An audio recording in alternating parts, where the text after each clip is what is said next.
it's extraordinary how much trouble they've got themselves into in this period of time. Winter fuel allowance, what was, looking back, and I think even Rachel herself might probably admit this now.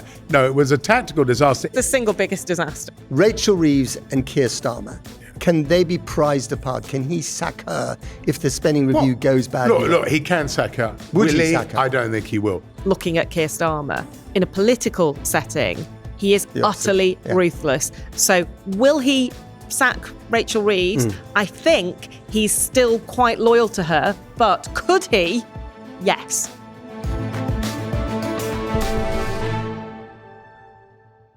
Hello and welcome to the Fourcast. Does Labour have a week to save its government? Does Rachel Reeves have a week to save her job? Ahead of next Wednesday's make or break spending review, the Chancellor is out and about splashing the cash on infrastructure projects in reform-leaning areas, funnily enough. So why has it come to this? Why does it seem to have gone wrong for Keir Starmer and his new government surprisingly quickly? Well, one person who might have a clue is Anushka Asthana, about to be Channel 4 News' US editor, but finishing off a 20-year stint at Westminster with an update to her book chronicling the inside story of Starmer's Labour, taken as read, out this week. The contrast with the early months of the last Labour government is stark, but given the dire economic circumstances, could Tony Blair and Gordon Brown have done any better? Well, one man who was there and is still here is the political commentator Andrew Rawnsley. He joins us as well. Welcome to you both. Anushka, today, Matt. Big numbers splashed about for buses, trams and all sorts of things, not in London but outside London. And will that kind of stuff make a difference at all? Well, they're really hoping that this will be the narrative of next week. And they are... Next week? Of next week when the spending review gets published. They want the amount that they are spending on capital to be the thing that we all focus on. They are very frustrated inside the Treasury because they keep getting attacked for refusing to change their fiscal rules, which basically means that they need to balance day-to-day spending. And they're frustrated because they said last year we tweaked our fiscal rules and we allowed ourselves to spend loads of money on capital all over the country, and we're not getting any credit for it. And so the race has started today to try and make that the narrative of the next week. The problem they've got is that the decisions facing Rachel Reeves when it comes to the spending review, how much she spends on the NHS, whether and how quickly they're going to reach 3% on defence, and what it means for all the other departments are, it's not a word I use normally, but I would say ghastly. Ghastly. Ghastly. Because it just isn't enough. Whatever you do, it's really difficult. I've been looking at the figures this morning. You know, is she going to spend 3.4% increased on the NHS every year? To do that would be only sticking with the average so far. To do it would mean real terms cuts for all other departments. If you add in going to 3% on defence, then transport, crime, everything to do with local government is going to be slashed or going to be squeezed. They wouldn't like the word slashed. So they wouldn't. And they say it's not austerity. It is, they of course, because the overall number's going up. Yeah. But whether you call it slashed or salami sliced or just chopped or amputated, I mean, it's awful. Yeah. So given the fact that the numbers are so dire, what any good leader needs is a really good story to tell. Do they have a story to tell? Well, some of them do. I mean, it's become a sort of consensus, I think, in our profession as journalists and among a lot of Labour MPs. What's the story? What's Starmer really stand for? What is Starmerism? In fact, there are things you can say they're doing, whether you agree with them or not. They do have a story on the big bill on employment rights, which is ending hire and refire and banning zero contracts, and is probably the biggest advance for employment rights in a generation. They've hiked the minimum wage by more than they needed to, and a big hike, particularly for younger workers. But are they very good at telling a story? I would agree with those who say, no, they're not particularly. And that's one of the big contrasts with the new Labour years. Because whatever you thought of Tony Blair, and in fact Gordon Brown in a rather more prudence for a purpose sort of way, they were actually very good at conveying the big picture story. And I think both the Prime Minister and the Chancellor, who are the principal storytellers, or supposed to be anyway, of the government, neither of them are particularly good at portraying a vision. But why so just remind us why Blair and Brown were better telling stories. Is they had more adjectives and adverbs in their coffers?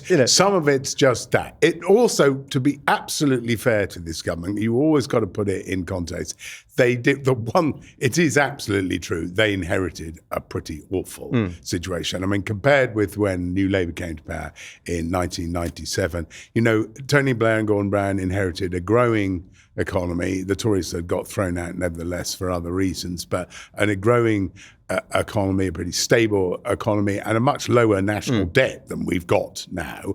And also, say, compared with 2010, Gordon Brown bequeathed public services in the general public realm in a much better condition to David Cameron than they've received from the Conservatives. But they found quite quickly, the current government, that blaming the last lot only gets you so far, and the public's patience, unreasonably or not, is already running out. Because the public already knew that the old lot were to blame for the situation we were in. They looked at 2010 when they shouldn't have looked at 2010, because in 2010 we had a hung parliament. The country wasn't sure whether or not they blamed Labour. It's very clear if you look at 2024 that the Conservatives have been blamed. And what's extraordinary is if you look at the polling now, people blame Keir Starmer and Rachel Reeves more than the last lot. Which is astonishing. Already. Yeah. And just on the telling of a story, I'm not entirely convinced that it's about a communication thing here. I think it's about the fact that the more I've delved into Keir Starmer, the more I'm convinced that he isn't an ideological politician. He is a pragmatic politician. But that doesn't necessarily mean you can't tell a story. Well, it does mean that it's not easy to find out what he believes in, because what the story is. What he believes in is doing the pragmatic thing at the right moment. In some ways, a bit like Rishi Sunak, perhaps. I see more parallels with them. What I mean is, when he was in opposition, Keir Starmer was asked by Peter Hyman, who was an advisor to him, what do you stand for? What's your vision? And Keir Starmer says in response, I don't like that word vision. It's vague. I just don't like it. That's how they ended up with the missions, because he thought, okay, let's have concrete things that we're aiming towards that are our missions rather than Keir Starmer's vision.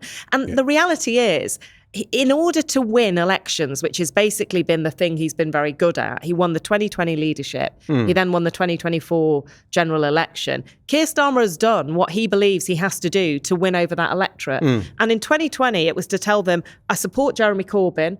I'm Jeremy Corbyn in a suit. I'm really left-wing. I believe in nationalisations across the board and so on. And in 2024, it was to tell them, even though they knew that the economic situation was pretty bad, although it was perhaps worse than they thought, it was to tell them, we're going to be able to do it probably without raising taxes. So people don't know, and they're trying to understand, who are you? And is the other problem for Starmer at the moment is that we don't really care that much what stories the Tories have got, because they really haven't got a clue what their story is. They're still trying to work that out, and they're licking their wounds. They're so busy doing that, they can't focus on the other. But there is one bloke who has got a story, and that's Nigel Farage. And he seems to be the person I'm most worried about, hence the announcements today. Well, we definitely know what he believes in. Yes, at the moment they are. Obviously, they're quite... Right to be... Well, it's a good question, because, I mean, you said right at the beginning, is this the make or break or beginning or end of this government? For headline purposes, For headline purposes. For broadcasting cliche purposes. So now we've got to the discussion. We can do a few caveats. We can go new. We can do nuance and conditions. I mean, there are still potentially more than 4 years. The next election doesn't legally have to happen until August 2029, by which time Donald Trump may or may not, if the Constitution applies, he will no longer be the US president. Russia could have made peace with Ukraine, looks unlikely, but they could have done, and then reinvaded them by at this point that far ahead. So I wouldn't hang my hat too much on what opinion polls are saying, but it's certainly true that Labour seems to have come to a strategic decision, rightly or wrongly,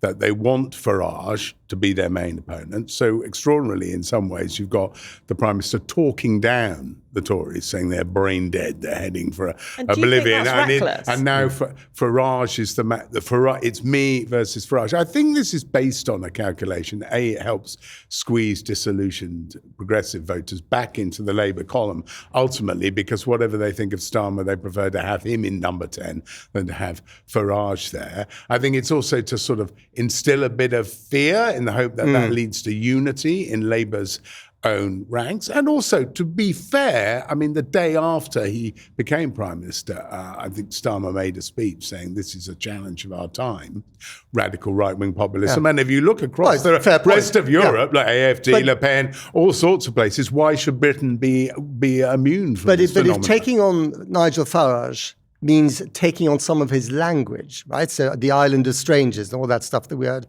couple of weeks ago. Is that a danger there? Well, that's an interesting one, because that's a question. Actually, if you read the actual speech, he goes out of his way talking about how, migration has enriched this country in all sorts of ways. But of course, that's the bit everybody landed on, and no wonder, because it was an extraordinary thing for a Labour Prime Minister to say. I would say, not a wise thing. I mean, he doubled down on it for the 48 hours afterwards, but he's not repeated it since. Let's be absolutely clear, right? First of all, they did not expect people to say it had echoes of Enoch Powell, which I think Did they really not know? Quite naive, because Did they really it's a very famous speech. They didn't know? I believe that they didn't know, or that they didn't want that to be the thing that came out of it. Well, that's a different I thing, also believe that they put it in deliberately, because they were worried about the story not remaining in the news cycle for a number of days. Even if it remains there for the wrong reasons.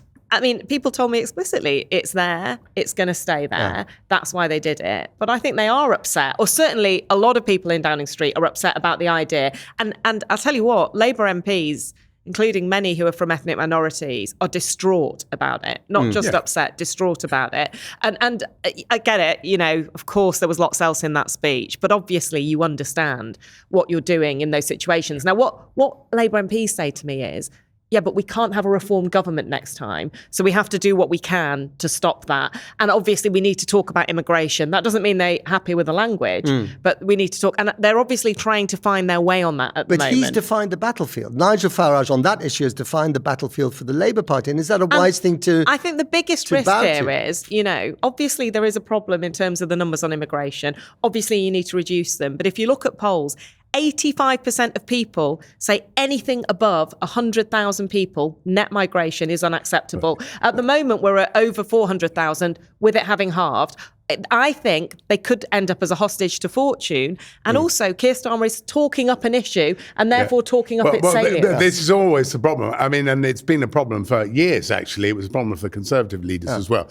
Dealing with somebody like Nigel Farage, if you don't address him on his natural territory, he says, they won't talk about it. Classic establishment, elitist, uni-party plot. And then if you do try and go head to head with him, he says, look, I'm setting the agenda now. I'm winning, and so do your critics within your own party. I mean, it's a really, really difficult one to deal with. Just on immigration and no one talking about it. As you said, I've been doing this for 20 years. As far as I can tell, everyone has talked about immigration endlessly over that entire 20 years. I look back at a Tony Blair speech, which was people say we can't talk about this, we can. It's always been a thing. But just on Farage, can I just talk about him just for a minute? Because he has things that Keir Starmer struggles with somewhat, which is really appealing to voters. One of them is authenticity, and you totally, totally know what he believes. And that is the thing they are grappling to try and achieve inside Downing Street and struggling with. And their gamble is, in the end, what people will care about is that we deliver for them. And that's why you began with the capital spending on roads. That's the thinking there. They're thinking, if we can make the NHS better, then people will, just one thing on Farage, then people will go for us. But on Nigel Farage, I interviewed him for the book, and I just think there are some things which they should be really worried about, which makes it different to... What Farage should be worried about, or Labour? Labour should be worried about, but people who do not want Nigel Farage to be the next Prime Minister should be worried about, which was that when I spoke to him, he was thinking so strategically and organisationally about how you crack our first-past-the-post system. UKIP did very well in local and European elections in 2013 and 14, and then only got one MP. Reform have reached a completely different tipping point. They got 32% of the vote in local elections and translated that into 40+% of seats. And when I asked Nigel Farage what he was thinking about, this was before any of this, he was looking back to Paddy Ashdown in the 1990s. And he was saying, I'm really interested in what he did organisationally to get the Lib Dems to start to win more seats in our system. Well, that's why he wants he's never been very interested in local government previously, but that's really, he's actually in some ways mirroring himself with a very different ideology, obviously, on the Lib Dems. So if you build up a councillor base that builds up your activist base, then you use them as a beachhead into Parliament. But we shouldn't get too carried away. I'm a bit cautious about getting too carried away with Farageism, because we don't know quite what it is, but there is a ceiling to his support. Because there are people, and there are some people who say, although we appear to live in this multi-party politics, say, actually, and I think this is part of Labour's long-term calculation, it'll be a very binary election if Labour has its way. It'll be, do you want Starmer? And if you don't, you better vote tactically for Labour, where it's going to make a difference. Or do you want Farage, or maybe Farage So it's a bit like in French coalition politics, of right-wing do you really chaos? want Marine Le Pen to be and the president? It's sort of worked. It even worked The in risk, his though. disastrous election, the disastrous election Macron recently called. That actually, if you say to people, that's the alternative. You may not like me, but they're a lot worse. You better vote for me. The risk, though, and this is why I asked you whether it was reckless, is that you talk down the Conservatives. The Conservatives are killed off in the idea that you're putting forward. So you create reform as the alternative, whilst there is for Labour an opportunity in the fact that the right is split.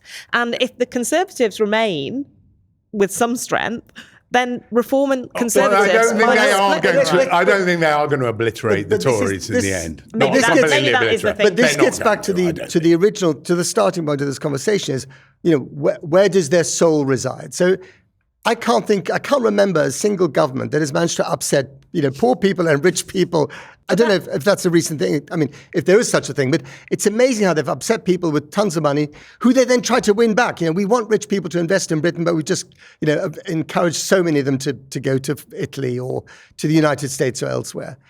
And then the winter fuel allowance as well. I mean, this is a disastrous bit of, even though it makes economic sense, there's an argument for it. Well, the winter fuel allowance was, looking back, and I think even Rachel herself might probably admit this now. No, it was a tactical disaster in that max it will save the government about 1.4 billion a year. But look what it cost them in political capital. Look at what it's cost them in terms of political capital. And now they're going to have to reverse on it anyway. Who knows what savings they'll end up with in the end. There would have been better ways to raise money. And you've got lots of detail about this in your book. I mean, it's the single biggest disaster. All right, so tell us how this came to be, and the kind of entrails of how the government started to work or not work.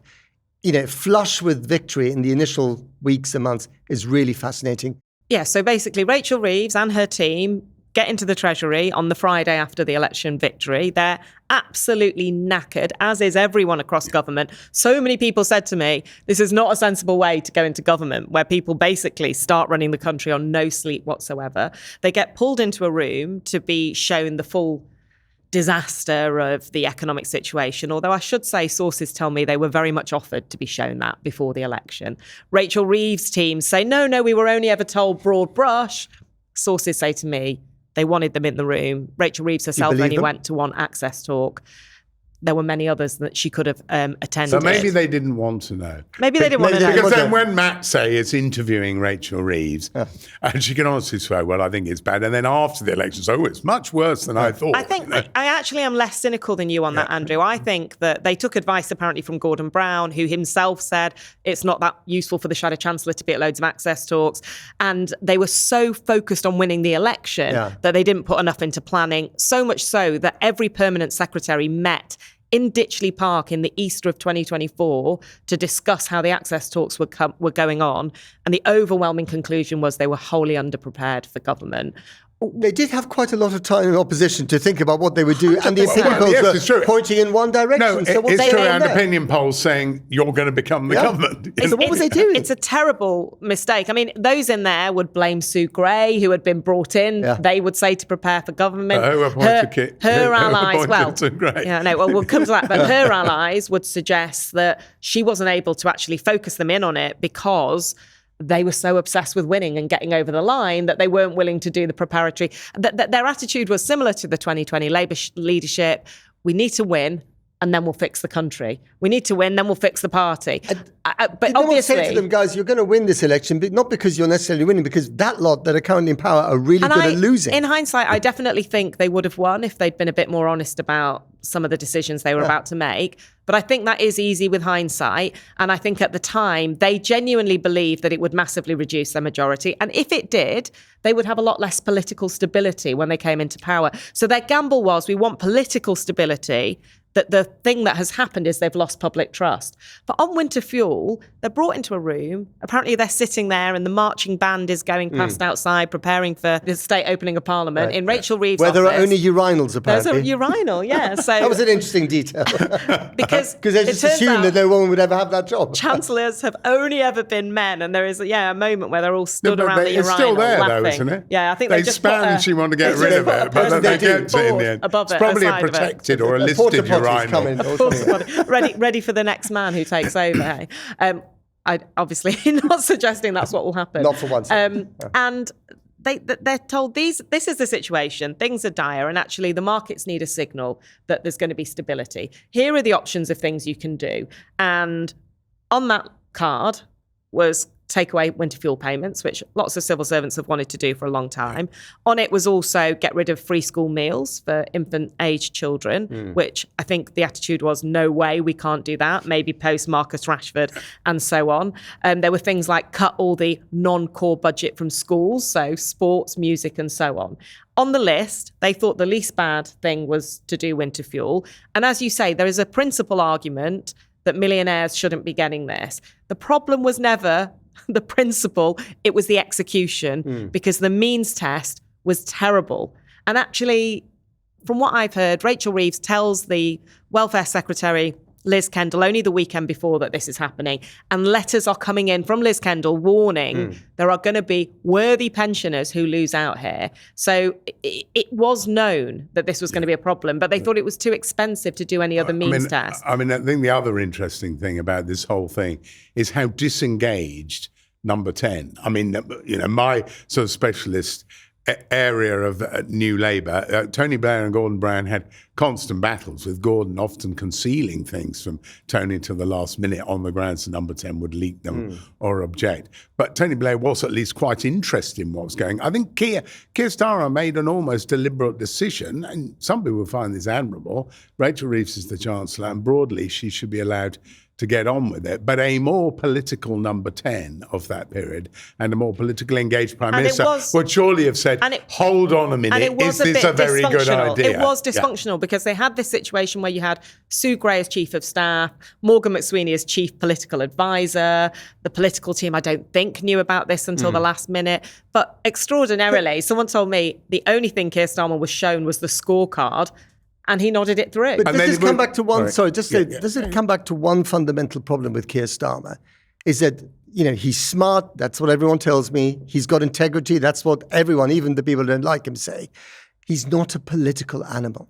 He doesn't do retail politics. You watch him at a party conference. Is he schmoozing with all the MPs? Is he having a pint? No, he dislikes all that. No, there's that great story when he was meeting Trump, before Trump became president with David Lammy, that they were offered chicken in Trump Tower. And he says, I don't eat chicken, and pushed it away. I mean, I would have, for the sake of this special relationship, I would have swallowed that chicken. You would have eaten the chicken. I would have eaten the chicken. But then David Lammy apparently said, I'll have yours. That's Keir Starmer's value. Good of Lammy to take one for the team. Well, it's true. I mean, I think... Is he vegetarian too? I think one of actually Starmer's best moments, let's try and find something to give him a tick. Is foreign policy. Well, he's actually been, given that he hasn't got much of a foreign policy background, he's been good on that. And weirdly, even though he's the least sort of MAGA crowd guy you could imagine, I mean, him and Donald Trump are clearly not twins separated at birth. He seems to have found a way of getting on friendly terms. You know why? Because Donald Trump loves a title. And I interviewed John Bolton last year, who hates Trump,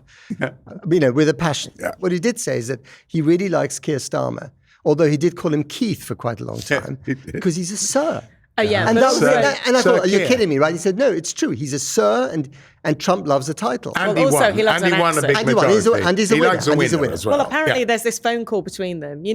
Donald Trump had the assassination attempt. Yeah. And I think the next day, Keir Starmer rings to say, I hope you're okay. How are you? And apparently Trump's like, None of that, according to people who may have heard this phone call. But he's like, you got a massive majority. Yeah. You're a winner, man. You're a winner. Yeah. And it was always the case that they were kind of going to go on. And I think they're really happy with the way he's done on foreign policy, although some would say it's a bit ingratiating. Although there's the relationship with Elon Musk was something that I found really fascinating because... And this is where you see Keir Starmer's values, actually. He comes back, they're preparing for Trump and seeing Trump, and they feel it's all going quite positive. And then Elon Musk suddenly starts attacking him. I think it was on the 2nd of January. I'd just come back to work. He's attacking him about grooming gangs. It was absolutely astonishing. And behind the scenes, they're planning for a speech, I think, on elective targets in the NHS, which is going to happen on the Monday after New Year. And they're just kind of completely taken aback by this in Downing Street, and they don't know what to do. He's the richest guy in the world. He's also incredibly, at this stage, close to Donald Trump. And he's attacking Jess Phillips, the Labour MP, really badly. And apparently behind the scenes, Keir Starmer says the attacks are effing outrageous and actually says we've got to come back on this. And then he did. And he did. And I have to say, on that Monday, in his... they knew it would wipe the NHS stuff off the front page. He did come out quite hard against Elon Musk. See, the other example I was going to give was in the summer, which was quite soon after he became Prime Minister, the summer riots in the wake of the awful he did well.